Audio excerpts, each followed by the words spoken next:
industry linkage and government-supported incubation program. Today, we are truly honored to extend a heartfelt welcome to our esteemed guest, Dr. Archana Pandey ma'am, convener IIC CMP, and Dr. Himani Chaurasia ma'am, co-convener IIC CMP, and other faculty members of CMP Degree College. We are also very pleased to welcome the enthusiastic student of CMP Degree College. Your curiosity, energy, and interest in innovation add immense vibrations to this gathering. We hope your visit to UIH today sparks new ideas and opens new avenues in your entrepreneurship journey. Furthermore, it is my privilege to extend a warm and respectful welcome to distinguished leadership of the United Group of Institutions, whose unwavering support and guidance continue to drive the vision of UIH. I would like to welcome Mr. Shivesh Gaur sir, CEO UIH, Professor Sanjay Srivastava sir, Senior Technical Advisor UIH, and Mr. Amitabh Srivastava sir, Senior Employee and Head Entrepreneurship and Innovation UIH and HOD of ECE UIP. Thank you all for gracing us with your valuable presence. Your leadership has played a crucial role in laying the strong foundation of innovation that we are proud to build upon at UIH. Once again, a very warm welcome to you all. We look forward to a day filled with interaction, learning and inspiration. Thank you. To shape our students in such a fashion that they are future comfortable.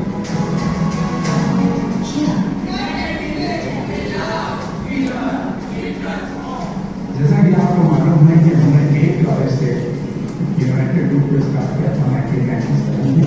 आज हम K R college के साथ साथ United university का भी स्थापना कर दी और मेडिकल कॉलेज की भी स्थापना कर दी। आपको मालूम है कि जब हमने कॉलेज स्टार्ट किया था 30 स्टूडेंट से स्टार्ट किया था। आज 14 लाख स्टूडेंट का ये पूरा परिवार है।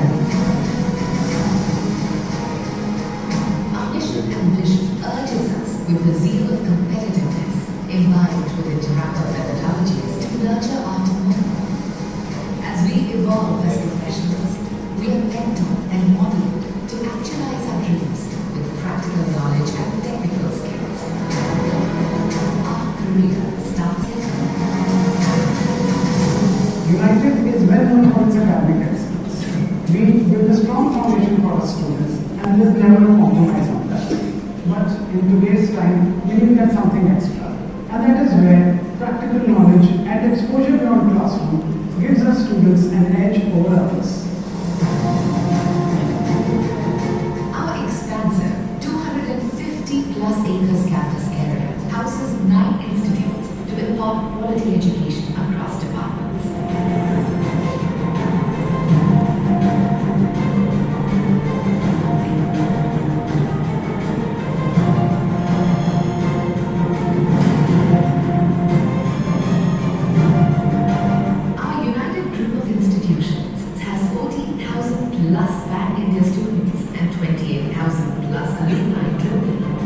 We are diverse, but united we stand.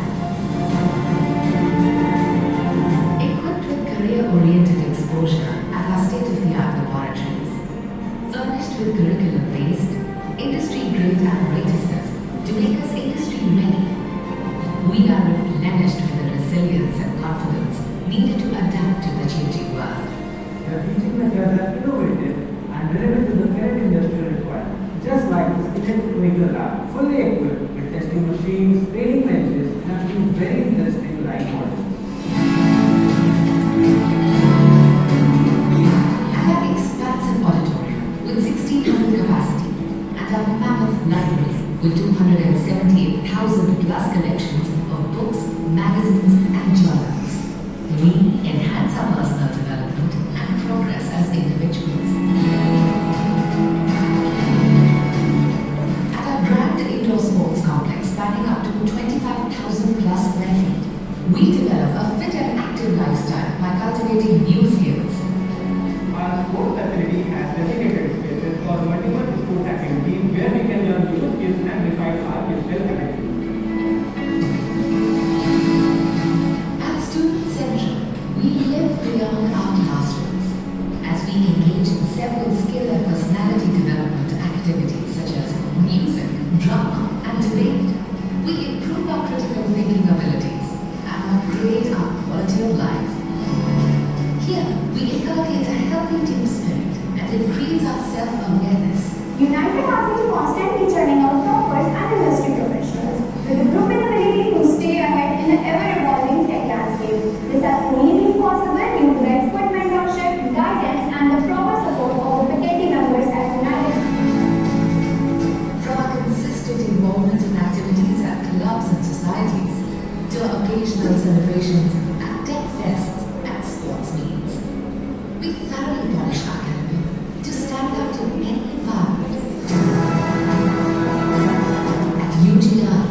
CRC are courageous enough to encourage our students to make their own career choices, to inculcate a collaborative approach to knowledge and work, to explore creativity and to practice creativity. United Startup Cell empowers aspiring entrepreneurs and connects them to business partners who can help them translate knowledge and technological innovations to societal development and economic growth. United Incubation Hub is an initiative taken by United Group of Institutions to promote startups and entrepreneurship in Prayagraj and its nearby regions. UIH is also recognized by Starting UP and a UP startup policy to provide all incubated startups with monetary and non-monetary benefits. Providing global exposure with MOUs signed alongside with 7 prestigious foreign universities, UGI supports students by facilitating an insight into the international working environment. We at United are pioneers in global networking and technological research sharing. With 3,389 successful placements in 278 companies such as Tata Consultancy Services, Infosys, Wipro and others, UTI has transformed the lives of innumerable students. Our campus is our home. At our hostels, we unwind and express our individuality by indulging in our own personal interests. We also gather together and celebrate the beautiful memories we are crafting in our college days. At Amazon Web Services, I was able to find the voice of my team. I became a part of a dynamic work culture where I was able to go further and utilize my capabilities to the fullest. It was United that gave me this opportunity to build a career for myself. Thank you, United. At UTI, we are endowed with expert faculty, practical learning, abundant exposure, and a student-centric environment. I'm grateful to the faculty members also and the parents, guardians who have supported our institution. We hope and believe to continue in the same manner always. Here as students, we don't just learn, we metamorphose. United Group of Institutions, nurturing tomorrow.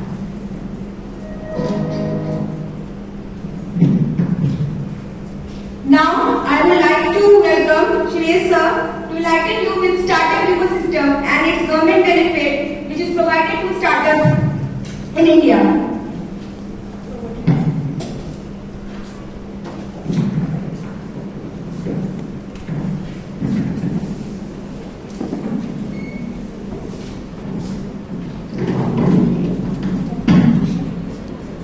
Everyone, am I audible? Good afternoon to everyone. First of all, please bear with me because of my shivering voice and I'm not feeling well right now. So, my basic introduction is that I am working as a CEO of the United Incubation Hub, which is a government of UP authorized incubation center in Prayagraj.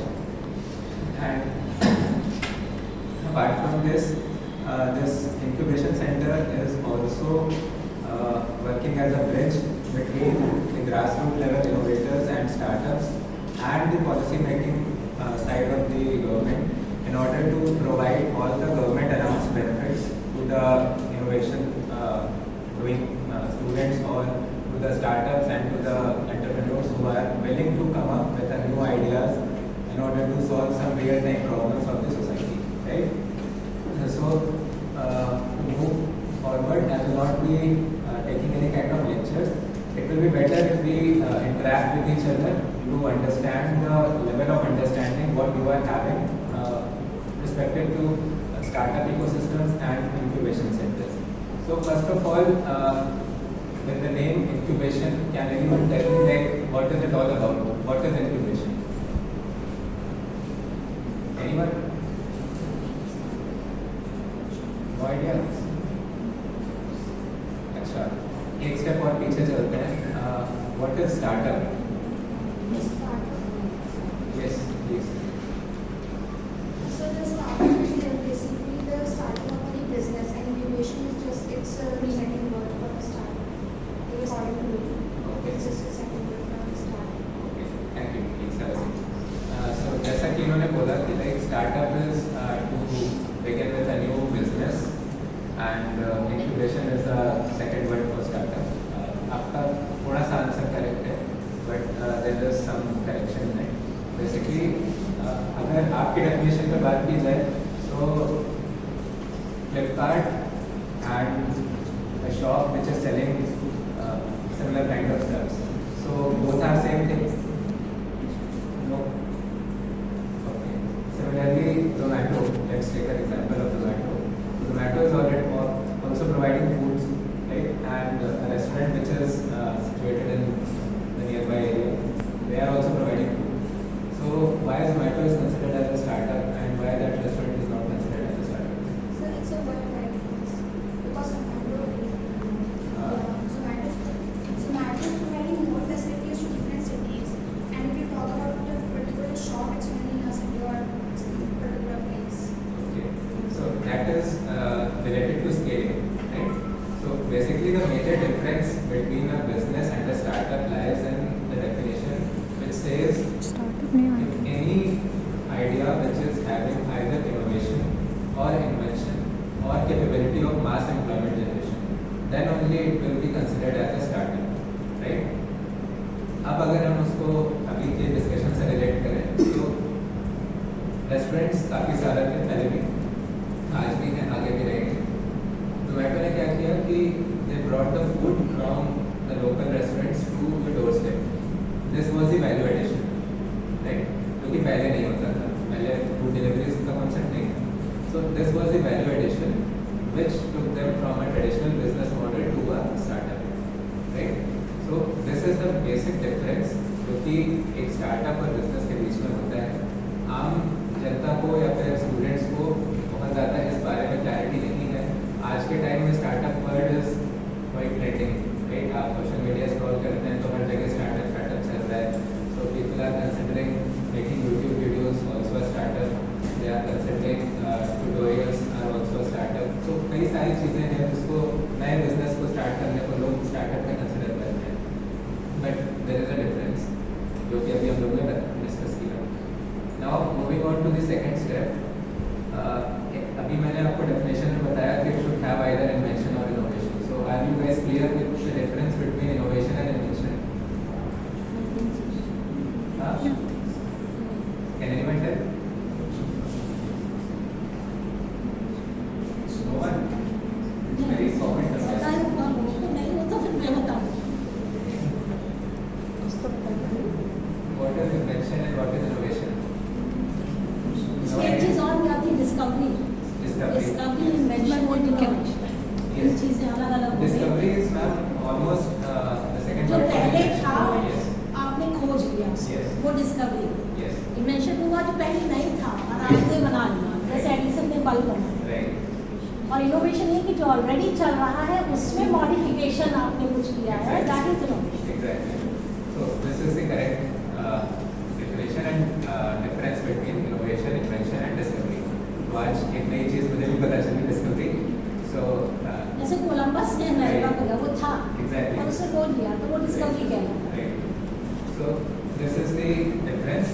अब इसमें startup के definitions में एक चीज़ और add की गई कि हमें सबके पास इन्वेंशन नहीं हो सकता, सबके पास इनोवेशन करने की कैपेबिलिटी नहीं हो सकती, because it requires funds, it requires team, it requires that level of mentality and your intellect levels.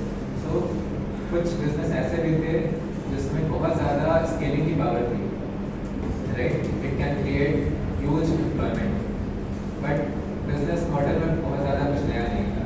तो उसको भी सेकेंड फेज में स्टार्टअप की डेफिनेशन में कंसिडर किया गया, जिसमें आपके पास कोई एक ऐसा बिजनेस मॉडल है which is having the capability of mass employment generation. That will also be considered as a startup, right? So ये हो गया स्टार्टअप की बात. Now moving on the next step, which is called incubation. So incubation is basically a process, right?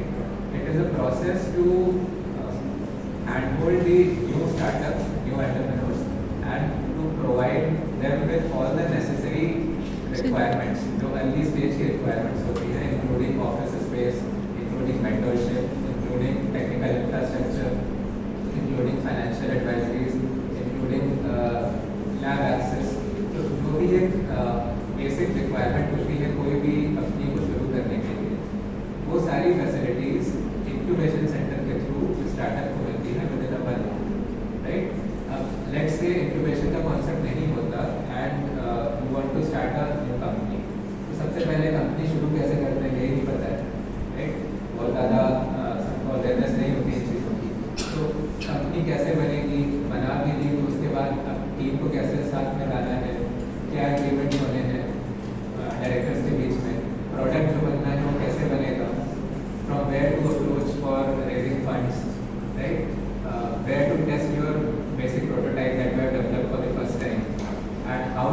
enter the market, how to make your product ready for market. So ये जो initial level के challenges होते हैं, इन्हीं challenges को एक तरीके से एड्रेस करने के लिए स्टार्टअप्स को इंक्यूबेशन सेंटर्स के साथ एसोसिएट किया जाता है, so that they can get all these benefits through the incubation centers, either on subsidized basis or on very nominal cost, or kind of somewhere you can get these things for free of cost also, depending upon the policies of different incubation centers. So ये हो गई एक basic operations of incubation. Now there are certain incubation centers which are governed by state government, certain are working under central government schemes. So there are different organizing policies जिसके through अलग-अलग incubation centers run करते हैं. This incubation center is authorized by state government under Starting UP, which is a flagship program of state government, and it is running under the UP startup policy.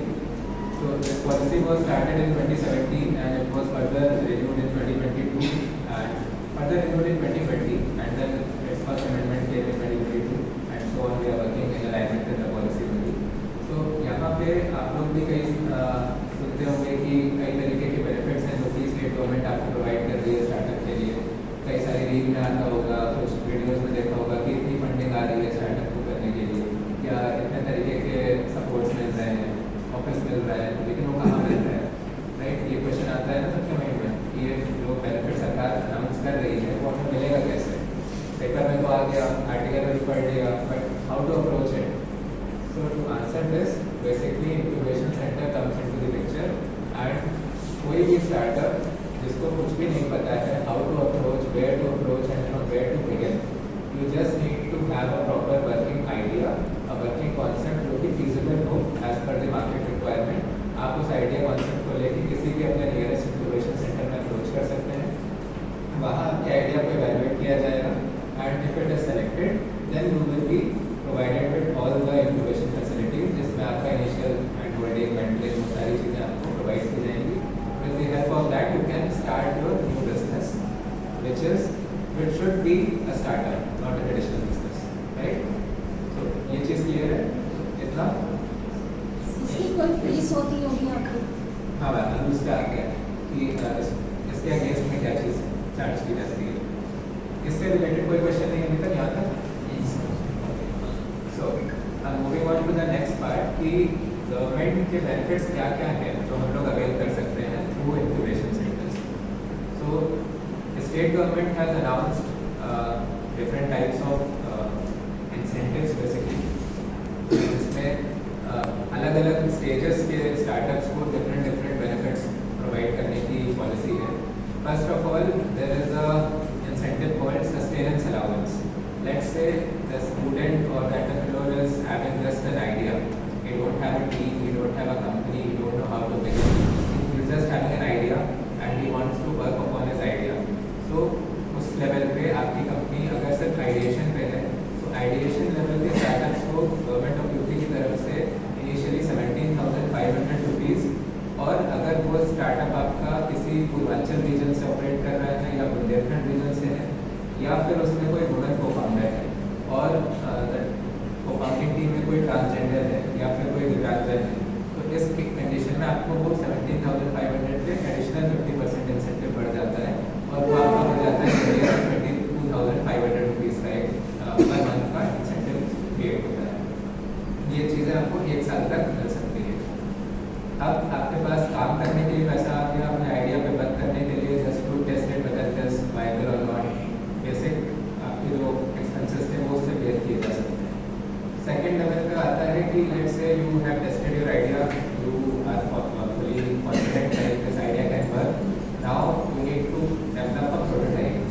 आपने कुछ सोचा था कि मैं ये चीज़ बनाऊंगा, इसको बना के इसको आगे सेल करना है. सो उस प्रोडक्ट को बनाने के लिए भी एक कॉस्ट लगती है. सबसे पहले आप उसका एक ब्लूप्रिंट तैयार करेंगे, फिर उसका एक बेसिक प्रोटोटाइप बनेगा, उसकी टेस्टिंग होगी, उसमें कुछ मॉडिफिकेशंस होंगे, फिर उसको रेक्टिफाई किया जाएगा, फिर वो फाइनल प्रोडक्ट लेवल तक आएगा. So all this process involves some cost, right? कहीं ना कहीं से आपको रॉ मटेरियल लेने पड़ेंगे, फिर डेवलपमेंट कॉस्ट होती है, टेस्टिंग कॉस्ट होती है. तो ये सारी चीज़ों के लिए एक additional fund that is of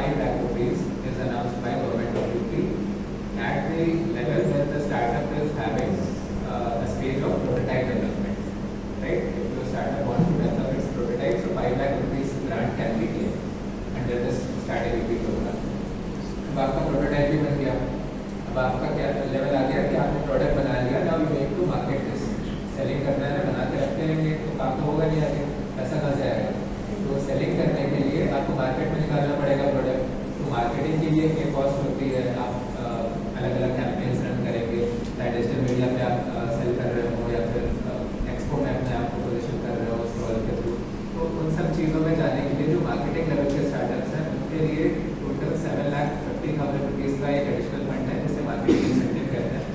and again if the startup is having that extra benefit of working from Purvanchal region or from Bundelkhand region, or the startup is having a woman co-founder in the team, so at वो fund additional आपको 50% बढ़ के मिलेगा and it will become 11,25,000 rupees.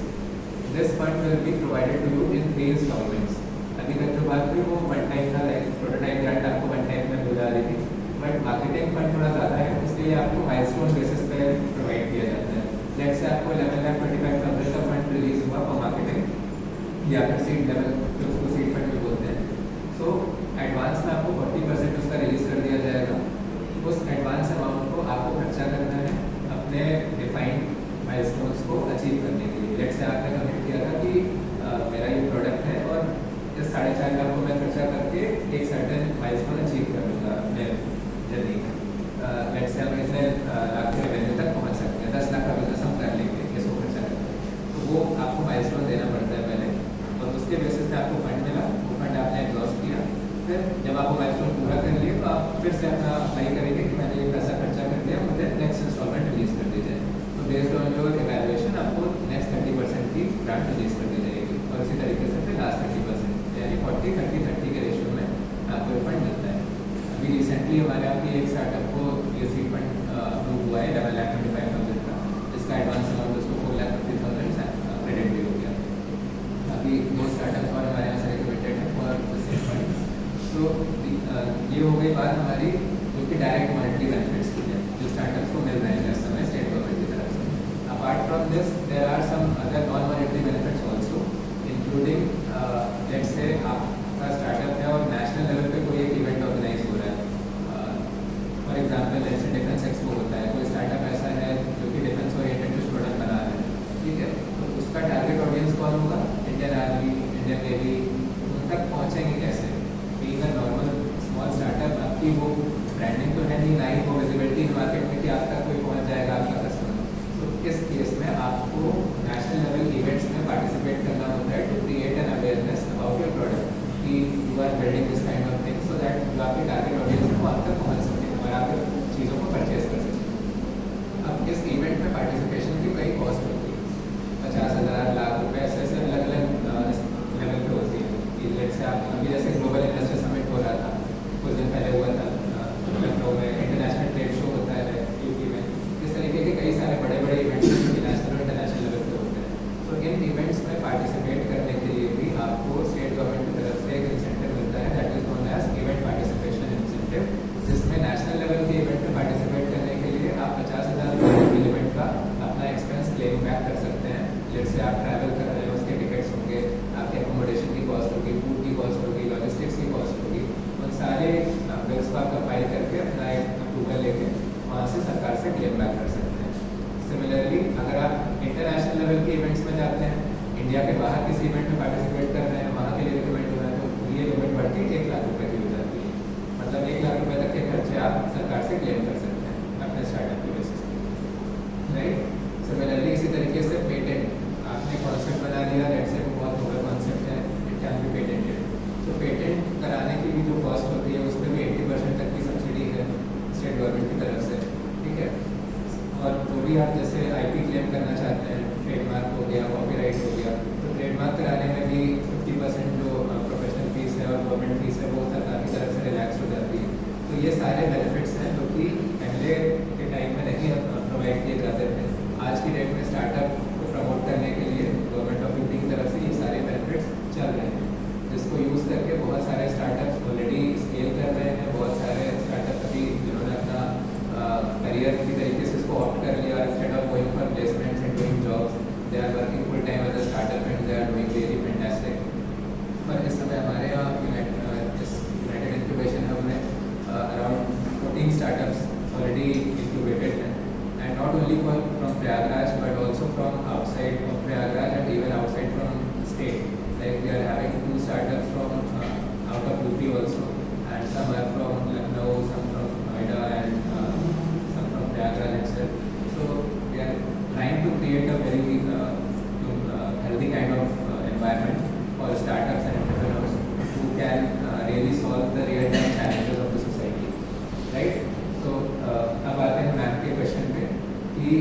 Charge क्या है, right.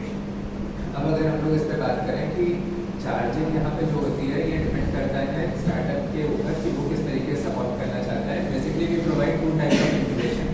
First one is physical incubation where the startup opts the office space and we wants to work from this incubation centre only, तो उसको हम लोग बोलते हैं physical incubation. Secondly where the startup wants to operate from a different city, let's say आप नोएडा से काम कर रहे हैं, आप मुंबई से काम कर रहे हैं, बट जो startup is registered within UP और आप यहाँ से इंक्यूबेटेड हैं, तो virtual incubation can also be availed, जिसमें आपसे हम वर्चुअली कनेक्टेड रहेंगे and we will be provided all the facilities virtually.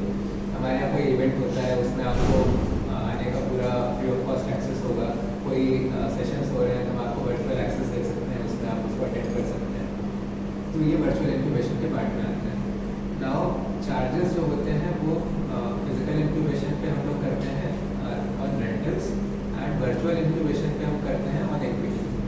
और कुछ केसेस में ऐसा भी होता है we are totally flexible on it कि अगर कुछ केसेस में स्टार्टअप बहुत ज़्यादा रेंटल्स भी नहीं पे करना चाहता, और यहाँ के जो रेंटल्स हैं it is only just for name से, इट इज़ टोटली सब्सिडाइज, कोई बहुत हायर एंड पे रेंटल्स नहीं है यहाँ पे। इस टाइप के ऑफिस स्पेस की जो मार्केट प्राइसेस होती हैं दे range between 15,000 to 25,000 30,000 calculator, but here in UIH we are charging only 3,000 rupees for a 10 by 10 square feet cubicle with all the necessary infrastructure and the internet access and everything. अभी हम लोग यहाँ पे आपका budget भी आप देखेंगे यहाँ की फैसिलिटीज़ की क्या क्या है। So the facilities includes cubicle section जिसमें कि जो स्टार्टअप की फाउंडिंग टीम है वो ऑप्ट कर सकती है, it is having 100 square feet area including furnitures and all. Then जो आपके एम्प्लॉयज़ होंगे, जो आपके इंटर्न्स होंगे, उनके लिए भी हैव अ कोवर्किंग स्पेस जहाँ पे आप उसको पर चेयर बेसिस पे ऑप्ट कर सकते हैं। It includes table, chair, furniture, AC and computer systems with internet access everything. This cost only 1200 rupees per month. So ये सारे कॉस्ट जो है it is only subsidise, this is optional, it is not mandatory कि आपको rentals के लिए opt करना है। लेट्स से आप वर्चुअल भी ऑप्ट करना चाहते हैं and startup is not having that capability to pay the rentals, so they can associate with us on equity sharing basis. Equity is that we will be charging certain percentage of stake in the company. Let's say आपने एक startup शुरू किया और उस startup की अभी कोई value नहीं because it is at very nascent stage, तो उस स्टार्टअप पे हम 1% से 5% के बीच में आपसे कुछ भी एक इक्विटी चार्ज करेंगे depending upon your capability and your stage of startup, and वो इक्विटी हमारे पास रहेगी and against that equity we will be providing you all the benefits. अब इक्विटी के साथ ये फ्लेक्सिबिलिटी होती है कि आपका स्टार्टअप जब प्रॉफिटेबल होगा तो 5% का प्रॉफिट शेयरिंग हमारे पास रहेगी, अगर नहीं हो रहा है तो देयर इजंट एनीथिंग जो आपको मैंडेटरी आपको यहाँ पे पे करनी है। तो ये एक फ्लेक्सिबिलिटी वी आर प्रोवाइडिंग कि अगर आपके पास रेंटल्स के लिए ऑप्शन नहीं है तो you can opt with us on equity sharing basis, right. Any other questions related to this? Sir आपके यहाँ पे 14 स्टार्टअप्स चल रहे हैं, तो स्टार्टअप्स किस तरह के हैं? So यहाँ पे basically 10 startups are at incubation and rest 4 are at pre-incubation level. Now what is pre-incubation and what is incubation? Pre-incubation is the initial phase जहाँ पे startup के पास वो basic eligibilities नहीं होती to sign the incubation agreement. Incubation agreement हम लोग कब sign करते हैं जब startup के पास जो eligible criteria है eligibility का, उसमें ये होता है कि startup should have a registered company first of all. Secondly, it should be a registered startup under Startup India. That is a PPIT certificate should be with the company. And third is it should be registered under Start in UP because all these benefits are provided only to those startups which are registered within UP. Only registration is the criteria. You can operate your startup from any part of the world. Your registered office should be within UP. अब अगर ये तीनों में से कुछ भी नहीं है आपके पास तो we will sign up pre incubation MOU जिसमें हम लोग आपको basic facilities hand holding provide करेंगे वो एलिजिबिलिटीज कंप्लीट करने के लिए। Once you are ready with those eligibility criterias, आपके वो सर्टिफिकेशंस कंप्लीट हो जाते हैं, then we sign the final incubation MOU incubation agreement जिसमें हम आपको यहाँ पे ऑनबोर्ड करेंगे and after onboarding here your all the formalities will be completed on the starting will be portal itself. आपका सारा डेटा गवर्नमेंट के पोर्टल पे ही रिफ्लेक्ट होगा, वहाँ पे आपको दिखाया जाएगा कि आप कहाँ पे इंक्यूबेटेड हैं, वहाँ से आपकी एप्लीकेशन जो है इंसेंटिव की वो कहाँ पहुँची, एक बात और आती है इसमें कि जो भी हमने इंसेंटिव्स की अभी बात की थी, तो आपके माइंड में ये भी क्वेश्चन आ सकता है कि अगर स्टार्टअप को सारे इंसेंटिव्स मिल सकते हैं तो इंक्यूबेशन सेंटर की ज़रूरत क्या है, स्टार्टअप डायरेक्टली अप्लाई कर दो, राइट। तो यहाँ पे एक मेजर की रोल ऐड किया गया है इंक्यूबेशन सेंटर्स के नाम पे। वो ये है कि इंक्यूबेशन सेंटर्स का काम ये है to identify the business and to find whether the business is having the startup eligibility criteria और वो उसमें कोई इन्वेंशन है, कुछ इनोवेशन है या नहीं। ये स्क्रीनिंग जो है ये सारा इंक्यूबेशन लेवल पे होगी। इसके बाद incubation centre will recommend the startup for any of the incentive और whichever incentive the startup has applied. Let's say you have applied for marketing or seed fund, तो उसकी एप्लीकेशन हमारे पास आती है। We recommend on our letterhead and based on that recommendation letter आपकी application move होती है government side पे towards starting UP and with that recommendation only आपको वहाँ पे डायरेक्टली एक स्लॉट दिया जाता है प्रेजेंटेशन का और आपकी प्रेजेंटेशन वहाँ शेड्यूल होती है and based on that evaluation आपको वो फंड अलॉट किया जाता है, राइट। ये चीज़ क्लियर है? Any questions in this? हाँ, मैं एक चीज़ पूछना चाहती हूँ। मान लीजिए हमारे पास केवल आइडिया है, किसी स्टूडेंट के पास केवल आइडिया है और वो आपके पास आया और वो जानना चाहता है, मान लीजिए कोई खास तरह की अलमीरा हमें ये आइडिया लेकर के आया, उसमें कुछ इनोवेटिव हमारा रहेगा पूरा, तो वो उसके लिए आपके पास आएगा, तो जो नेक्स्ट स्टेप होगा वो क्या होगा? देखिए, first of all next step ये है कि अगर वो उसको लेके आगे स्केल करना चाहता है, हाँ, तब हम उसके साथ एक प्री इंक्यूबेशन एग्रीमेंट करेंगे, MOU साइन करेंगे। MOU and agreement are two different. MOU में ये है कि हम कैसे कमिटमेंट लेते हैं कि हम आपको जो इनिशियल फैसिलिटीज प्रोवाइड कर रहे हैं, once you are ready with the incubation, so उसके बाद यू विल इंक्यूबेट एट तो आप दिस उसको फैसिलिटी। ट्रेनिंग देंगे कि कैसे वो बनाए या कैसे वो बिजनेस स्टार्ट हम करे? उनको सारे रिसोर्सेज प्रोवाइड करते हैं। लेट्स से उनको चाहिए कि आप सबसे पहले आपके पास एक आइडिया है, ठीक है, तो आइडिया के बाद आपको फंड चाहिए होगा, फंड काम करने के लिए, तो काम करने के लिए जो फंड चाहिए वो कैसे अप्लाई होगा, हाँ, है ना? तो वो जो एप्लीकेशन का प्रोसेस है उसमें क्या क्या माइलस्टोन्स है, सबसे पहले आपके पास एक रजिस्ट्रेशन होना चाहिए कंपनी का, तो हम मान लोग लीजिए वो भी नहीं, वो करवाना पड़ेगा। वो आप करवाएंगे फिर वही इंफॉर्मेशन होगा। प्री इंफॉर्मेशन होगा, उसमें हम ये करवा सकते हैं कि उनको किसी यहाँ के एसोसिएटेड प्रोफेशनल से कनेक्ट करवा देंगे जो कि बहुत ही सब्सिडाइज रेट्स पे उनके सारे काम करवा सकते हैं। और इसके लिए चार्ज क्या करेंगे आप? यहाँ से कोई चार्जेस नहीं, हाँ, यहाँ हमारा काम सिर्फ इतना है कि हम उनको प्रोफेशनल्स के साथ एसोसिएट करा देंगे, ठीक है। अब वो प्रोफेशनल्स जो यहाँ के साथ काम कर रहे हैं वो अपने रेट्स हमारे लिए तो सब्सिडाइज रखते हैं कि जो स्टार्टअप हमें मिल रहे हैं तो उनको एक बहुत नॉमिनल कॉस्ट पे काम करते हैं।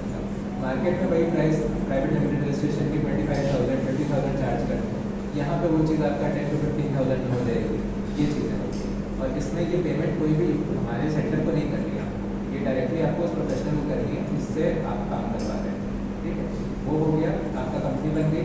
देन आपको स्टार्टअप इंडिया में अप्लाई करना है।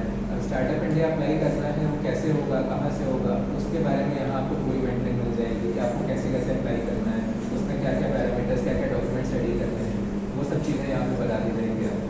सर्टिफिकेशन हो गया, फिर आपको स्टार्टिंग यूपी में एप्लीकेशन कराई जाएगी। स्टार्टिंग यूपी का भी सारे प्रोसीजर्स कंप्लीट करा के हमारे यहाँ से ये हो सकता है कि आपने अप्लाई कर दिया है, हम उस एप्लीकेशन को एक्सपेडाइट करवा देंगे अपने नेटवर्क से बात करके कि हाँ हमारे यहाँ का स्टार्टअप है, इसको थोड़ा जल्दी सर्टिफिकेशन कराया जा सके किसी तरीके से, तो उस तरीके से हम लोग सपोर्ट कर देंगे। आप वो एलिजिबिलिटीज़ कंप्लीट हो गई, फिर हम जो फंड्स हैं वो फंड्स के लिए उनको एप्लीकेशन करवा देंगे कि अभी ये आइडिएशन लेवल पे है तो सस्टेनेंस एनालिसिस का इसको रिकमेंड किया जाना चाहिए। तो वो हम यहाँ से अगर आइडिया में कुछ लगता है कि हाँ ये स्पार्किंग आइडिया है, इसमें कुछ इन्वेस्टमेंट है, उसके लिए हम रिकमेंड कर देंगे यहाँ से। तो ये बेनिफिट्स हम उनको step by step hand holding के साथ प्रोवाइड करा सकते हैं, ठीक है। Any other question? सर हमारे आइडियाज जो हमारे जो ग्रुप बताए वो कॉपी होंगे, कैसे सेफ रहेंगे, मतलब आइडिया का जो सिक्योरिटी की बात है तो यहाँ पे बात आती है इंटेलेक्चुअल प्रॉपर्टी राइट्स की, IPR। तो IPR के बारे में भी अवेयरनेस नहीं होती जनरली स्टूडेंट्स को, तो उस लेवल पे भी यहाँ पे मेंटेनिंग रहेगी कि आपका आइडिया कैसे कॉपी ना हो सके, कितना जल्दी आपको पेटेंट अप्लाई करना है, पेटेंट करना है या कॉपीराइट करना है, किस सेगमेंट में लाई कर रहा है, ट्रेडमार्क अप्लाई करना है तो कौन से क्लास में अप्लाई करना है, ये सारी जो गाइडेंस है आपको यहाँ के थ्रू मिलेगी। हम लोग time to time session organise कराते हैं। अभी एक सेशन हम ऑलरेडी प्लान कर रहे हैं IPR पे, यहाँ पे कुछ दिनों के बाद ऐसे ही मार्केटिंग पे भी सेशंस होते हैं, product the real industry people who take the session, so that the startup can learn directly from those who have already done these kind of things in their past, instead of sharing the academic knowledge. So incubation is totally different from academics. Academic knowledge के साथ आप एक level तक चीज़ें कर सकते हैं, but until you get the right mentorship of the real industry people, आप इसमें exceed नहीं कर पाएंगे जब तक आपको right exposure नहीं मिलेगा. ठीक है? Any other questions related to this? Yes. जैसे कोई स्टूडेंट आइडिया लेके आया वो आप फॉलो ऑन फंडिंग करेंगे, तो फॉलो ऑन फंडिंग कितने % तक जो है कंप्लीट हो सकता है? और एक क्वेश्चन ये है कि हमारे आइडिया को कहाँ तक सुरक्षित रखा जा सकता है? और तीसरा क्वेश्चन ये है कि आपने अभी इक्विटी की बात की, तो इक्विटी में किसी भी जो स्टूडेंट आया है उसको अपने वर्क को करने के लिए कितनी फ्रीडम दी जाएगी? मैं आपके तीसरे क्वेश्चन से सबसे पहले स्टार्ट करूँगा. इक्विटी, ठीक है. जो फ्रीडम की बात आप कर रहे हैं, तो वो फ्रीडम सैक्रिफाइस तब होता है जब आपकी इक्विटी की मेजॉरिटी स्टेक्स कोई और ले लें, राइट. आपकी कंपनी के 100% शेयर्स पे 51% मैं खरीदूँ, ठीक है. तो मेजॉरिटी स्टेक्स मेरे पास आ गए. अब डिसीजन मेकिंग मेरी हो गई. अब मैं बोलूँगा जो चीज़ वही होगी कंपनी. इसीलिए यहाँ पे जो इक्विटी डायरेक्शन है, it is nominal, it is between 1 to 5%. उसका कोई रेलेवेंट नहीं है और कोई आपके ऑपरेशंस में कोई इफेक्ट नहीं. वो आपकी डिसीजन है, आपको कैसे काम करना है, करना भी है नहीं करना है. नहीं करेंगे तो हम आगे आपको कंटिन्यू नहीं करेंगे, और अगर करके अच्छे रिजल्ट्स देंगे तो आप डेफिनेटली आप आगे उसमें कंटिन्यू कर सकते हैं, फॉलो ऑन फंड्स पे इन्वेस्ट कर सकते हैं, ठीक है. और दूसरा क्वेश्चन क्या था आपका? Intellectual property. उसको कैसे सेफ गार्ड करना है, इसमें हम लोग आपको जो राइट पीपल है, लेट्स से इंटेलेक्चुअल प्रॉपर्टी के जो एक्सपर्ट है, हम उनके साथ आपको कनेक्ट कर देंगे. वो आपके साथ वन ऑन वन मेंटरशिप दे सकते हैं आपको कि हाँ आपका जो आइडिया है या जो आपका प्रोडक्ट है उस पर क्या अप्लाई होना चाहिए, क्या उस पर पेटेंट अप्लाई होना चाहिए या कॉपीराइट होना चाहिए. ये दोनों भी एक अलग अलग चीज़ें हैं, ठीक है. पेटेंट वहाँ होता है जहाँ प्रोडक्ट की बात होती है, ठीक है. और कॉपीराइट वहाँ होता है जहाँ पे लिटरेचर की बात होती है या रिटन मटीरियल या डिज़ाइन की बात होती है, ठीक है. तो ये बहुत एक माइनर सा डिफरेंस है जो कि जनरल लोगों को नहीं पता होता कि कहाँ कॉपीराइट अप्लाई होना है, कहाँ पेटेंट अप्लाई होना है. जैसे मान लीजिए हमारे पास कोई आइडिया है, हम ये चीज़ ऐसे बना सकते हैं और हम चाहते हैं कि हम पहले उसको बना लें, उसके बाद हम ये आगे बढ़ सकें कि एक्चुअली वो बन पा रहा है, इतनी सक्सेसफुल हो पा रहा है, जो मॉडल वर्किंग है, तो क्या उसको बनाने के लिए भी क्या यहाँ पे हेल्प मिलती है, बच्चों को मिल सकती है? अच्छा, प्रोजेक्ट के लिए. हाँ. ओके, तो मैम जो चीज़ पूछ रही है that is at a very nascent stage, जो कि even that comes before pre incubation, जहाँ पे स्टूडेंट लेवल पे रह के आप एक बेसिक प्रोजेक्ट बनाना चाहते हैं और उस प्रोजेक्ट को बनाने के लिए जो कॉस्ट लग रही है, क्या उस पर कोई सपोर्ट हो सकता है? या कोई ट्रेनिंग, जैसे मान लीजिए पैसे बच्चा को लगा सके, लेकिन जैसे ट्रेनिंग, क्योंकि हमारे यहाँ कोई टेक्निकल बैकग्राउंड तो है नहीं, सारे MSc के बच्चे हैं, उनके पास आइडिया है, लेकिन उसको कैसे एक्सक्यूट करना है, कैसे मॉडल तैयार करना है, वो नहीं पता. तो उसके लिए क्या कोई ऐसे? हाँ, यहाँ पे हम आपकी राइट जो डिपार्टमेंटल मेंटर्स हैं उनके साथ उनको बैच करा सकते हैं, और उसमें ये होगा कि बच्चों का जो भी प्रोजेक्ट है वो कैसे बन रहा है तो सही बन रहा है या नहीं बन रहा है, उसकी गाइडेंस वो मेंटर्स आपको दे सकते हैं यहाँ से, ठीक है. उससे ये हो जाएगा कि बच्चों ने एक प्रोजेक्ट बना लिया, वो प्रोजेक्ट वायबल है या नहीं है, उसके बेसिस पर फिर आप डिसीजन ले सकें कि उसको फर्दर आगे कंपनी फॉर्म में ले जाए या नहीं. लेकिन प्रोजेक्ट लेवल पे गवर्नमेंट की कोई बेनिफिट्स नहीं है. ये उसमें जो भी फंड्स इन्वॉल्व होंगे वो कहीं ना कहीं आपको कॉलेज से सेल्फ मैनेज करने होते हैं. उसके बाद जब कंपनी रजिस्ट्रेशन हो जाता है तब फिर फंडिंग जो है वो गवर्नमेंट की आप अवेयर कर सकते हैं, ठीक है. और कोई क्वेश्चन था? इंक्यूबेशन सेंटर खोलने के लिए क्या होना चाहिए? इंक्यूबेशन सेंटर खोलने के लिए बेसिकली मान लीजिए हमारे कॉलेज में हम एक इंक्यूबेशन सेंटर खोलते, प्राइमरी चीज़ें क्या है जो हमारे पास होती है? इंक्यूबेशन सेंटर ओपन करने के लिए बेसिकली कुछ एक बेसिक क्राइटेरियाज हैं गवर्नमेंट अप्रूव के, कि आपके पास इतना स्पेस होना चाहिए, इतने पैसे चाहिए, आपके पास कंप्यूटर्स होने चाहिए, होना चाहिए, कुछ सेटअप्स होने चाहिए, लैब होने चाहिए. वो सब आप अगर अप्लाई कर रहे हैं देन उसके बाद आप एक प्रॉपर एप्लीकेशन कर सकते हैं. उसके बेसिस पे आप उनके क्राइटेरियाज हैं. आपके भी पास बैच वगैरह होंगे? हाँ, अभी बात हम लोग को विजिट करें. अभी मैं आपको विजिट करवा दूँ. तो अभी इससे रिलेटेड और कोई question sir, pre incubation centre के लिए क्या करेंगे? प्री इंक्यूबेशन सेंटर नहीं होते. Pre incubation is just a offering, just an offering of incubation centre. Incubation centres are working इन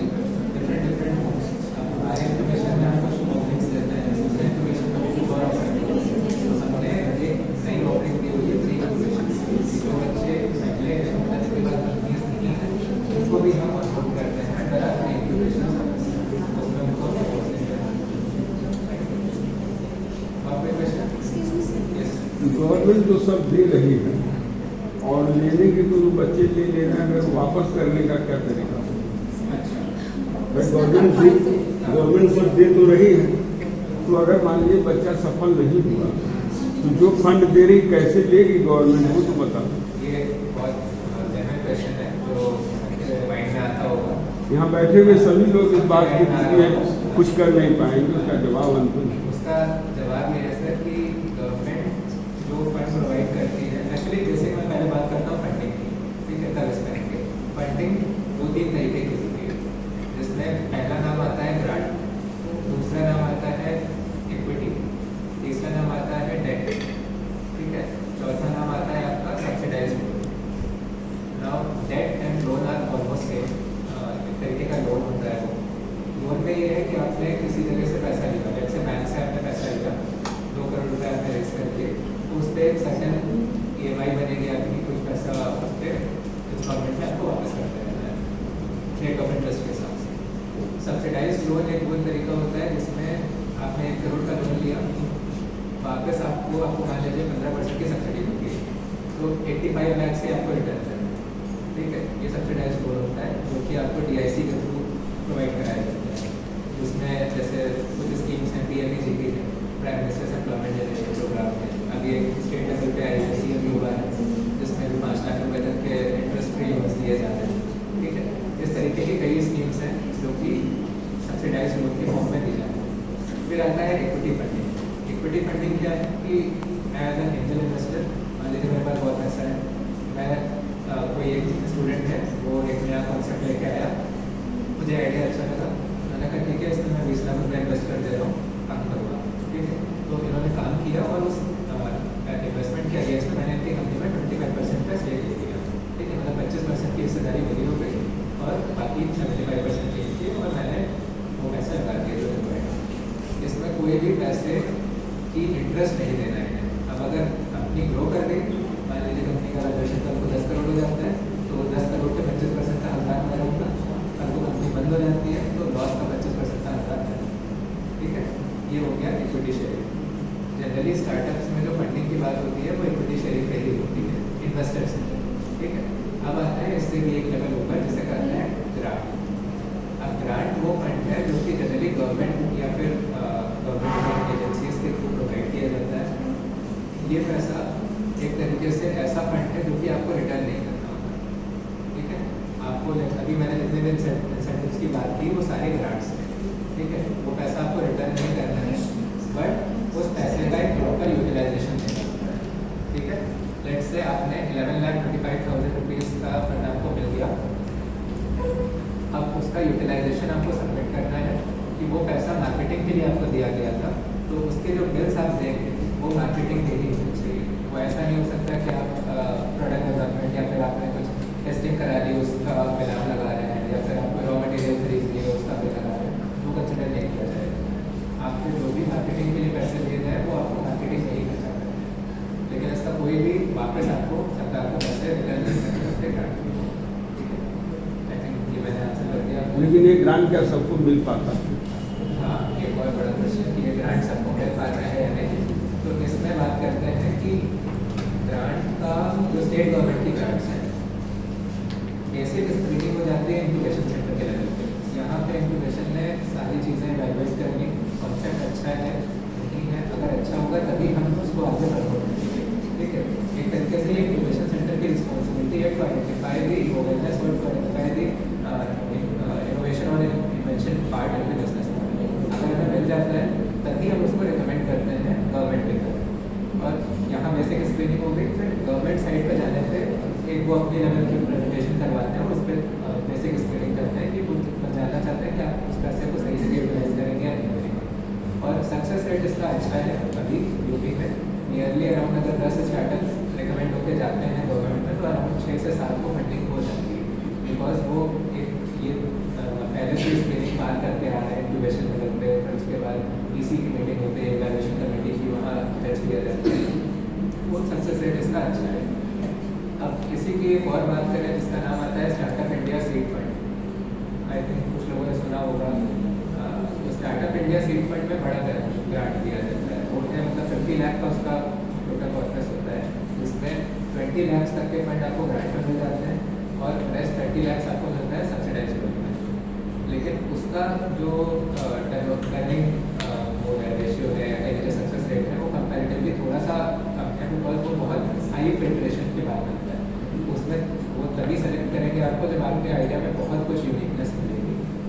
वो हर इंक्यूबेशन सेंटर स्टार्टअप इंडिया के सीड फंड के अलग इंक्यूबेटर्स भी होता है, वहीं से आपको फंड अप्लाई करना होता है और उसमें अगर वो सेलेक्ट करते हैं तभी वो आपको फंड मिलता है।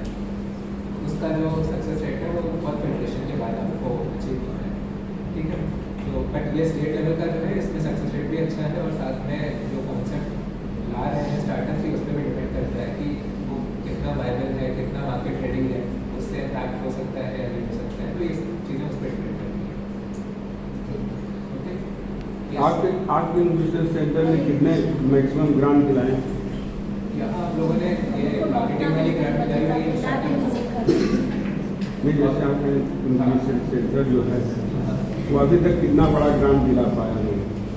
क्योंकि हम समझते हैं कि अपने इलाहाबाद में या यूपी में सबसे बड़ा सेंटर है और इसके नाम ही बहुत बड़े हैं, तो मैक्सिमम जो आप कर पाए होंगे उससे ज़्यादा तो कोई कर नहीं सकते। तो आपने कितना दिलाया?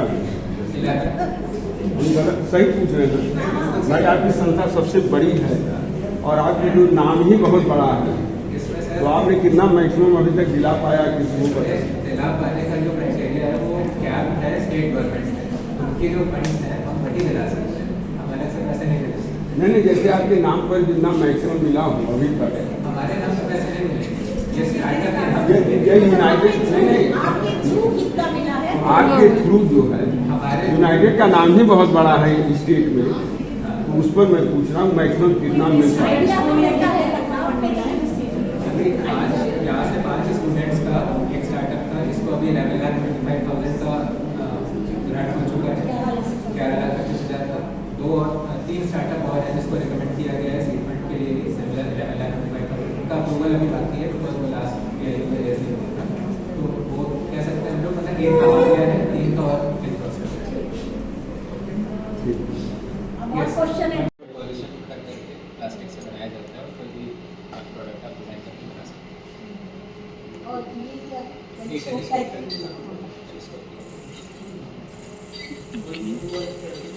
ये क्या चीज़ है अंडर कंस्ट्रक्शन?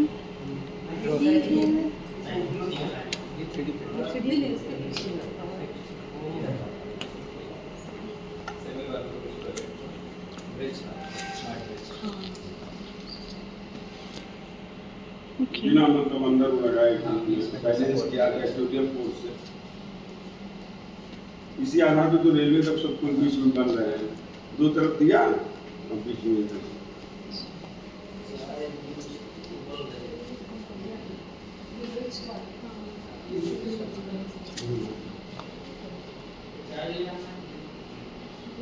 ये टेलीस्कोप है, गैलेक्टिक टेलीस्कोप, इसको आप रात में देख सकते हैं नाइट विजन में।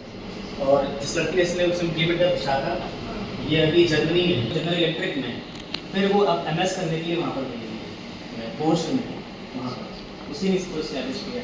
इसका पेपर भी पब्लिश होता है JNU में। बहुत ही ब्राइट स्टूडेंट, ये सेंटर थे के पास होती है।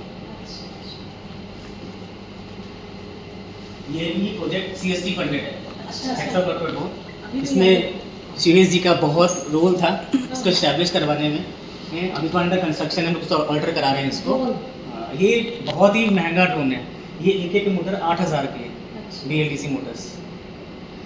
ये भी CST फंडेड है, ये भी CST फंडेड है। किस काम का है? ये ड्रोन है, ड्रोन पेस्टिसाइड, इंसेक्टिसाइड और तो और अब तो पानी भी डालना शुरू कर दिया। ये Shivesh, he is the expert of drone. बिल्कुल, पहला ड्रोन स्टार्टअप इन्हीं का था। एंड शिवेश जाके एलुमनाई भी है। अच्छा, he is my student also, he was student also. क्या बात है, कर रहा है, नहीं इलेक्ट्रिकल। बहुत बड़ी बात है कि कोई टीचर इतने अपने स्टूडेंट्स को इतना रिकॉग्नाइज कर रहा है, तारीफ कर रहा है। 2016 में क्या हुआ है शिवेश जी आपको? बीटेक ग्रेजुएशन आपकी 2016 की है, ओके। किसी से ओ सॉरी सॉरी आप भी खड़े हो जाइए सर, आप भी आ जाइए। मैं कर रही हूँ, बस 1 मिनट में थोड़ा वीडियो बना रही हूँ चीज़ों की, बस 1 मिनट में।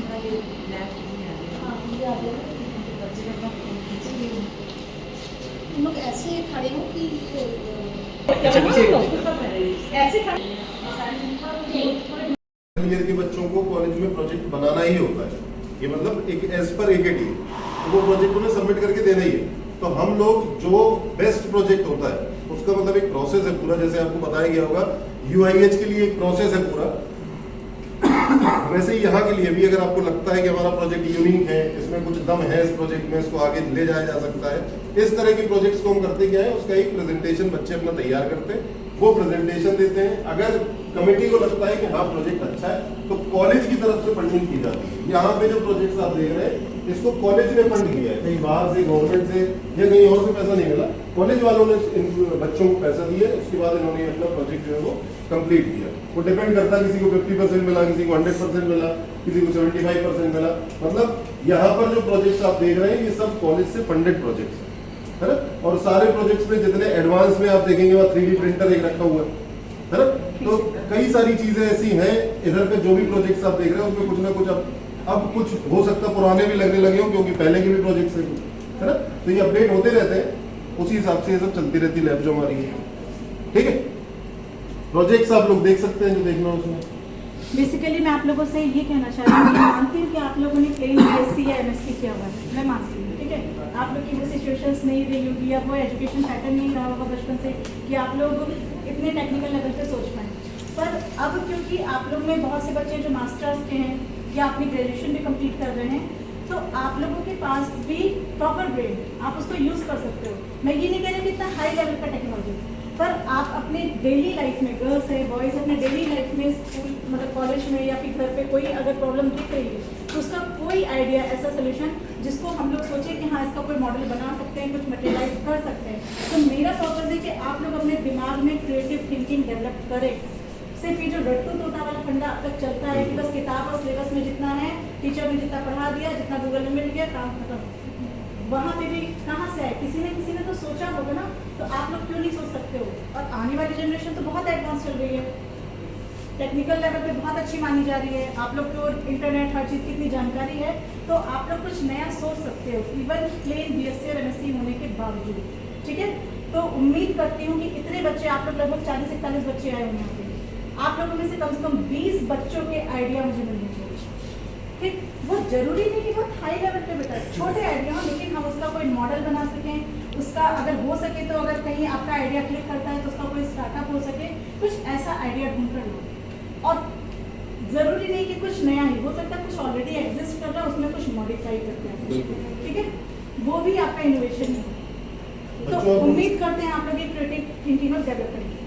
जो भी आप लोग जिस भी फील्ड से हो, मतलब यहाँ पे तो इंजीनियरिंग के प्रोजेक्ट्स आप लोग देख रहे हैं, सिर्फ इंजीनियरिंग में ऐसा नहीं है कि सिर्फ इंजीनियरिंग में ही काम होगा। मैंने आपको बताया IoT लैब में दिखाया मैंने कि वहाँ पे क्या कर रहे हैं, हम सिर्फ चीज़ों को इंटरनेट से जोड़ दे रहे हैं। मैंने बताया फैसिलिटीज सब अवेलेबल है, उसमें करना कुछ नहीं है, सेंसर्स लगे हुए हैं, है ना। तो आप अपनी फील्ड का कोई प्रोजेक्ट आपको लगता है कि जो भी हमारी फील्ड है, जिस भी फील्ड से हो, मुझे नहीं पता, जिस भी फील्ड से हो, उसका अगर कोई इक्विपमेंट है, कोई डिवाइस है, आप उसको इंटरनेट से कनेक्ट करके और यूजफुल बना सकते हो, टाइम बचा सकते हो, पैसा बचा सकते हो, कुछ भी चीज अगर कर सकते हो रिसोर्स में, तो उसके लिए आप मतलब आइडिया वहां से भी आपको मिल सकता है ना।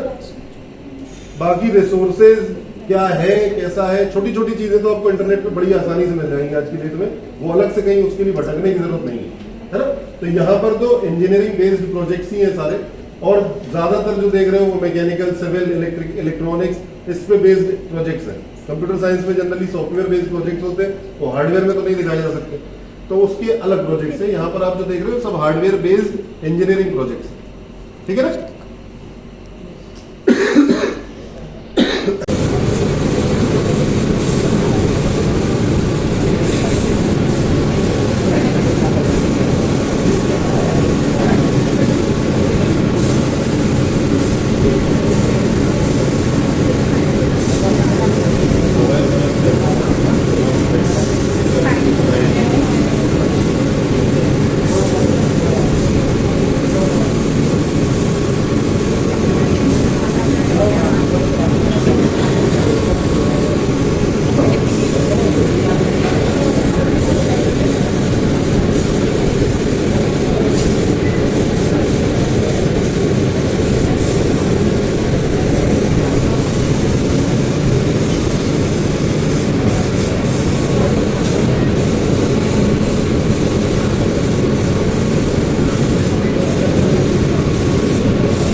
ये जो आप लोग देख रहे हैं ये लेजर के थ्रू कटिंग हो रही है ना।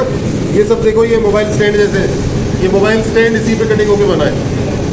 मोमेंटो है, इंटीरियर कोई हमें डिज़ाइन करना है, ये जो पीछे लेटर्स कट के लगे हैं ये सारे लेटर इसी मशीन पे कटे हैं। तो बहुत सारा इंटीरियर काम जो हम लोग इंटीरियर डेकोरेशन कराते हैं आजकल, वो सारा काम इसी पे होता है।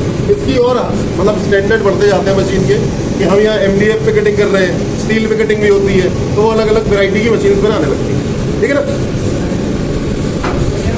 ये एक मोमेंटो का स्टैंड बना है, इससे मोमेंटो का स्टैंड एक कई पार्ट में बना है।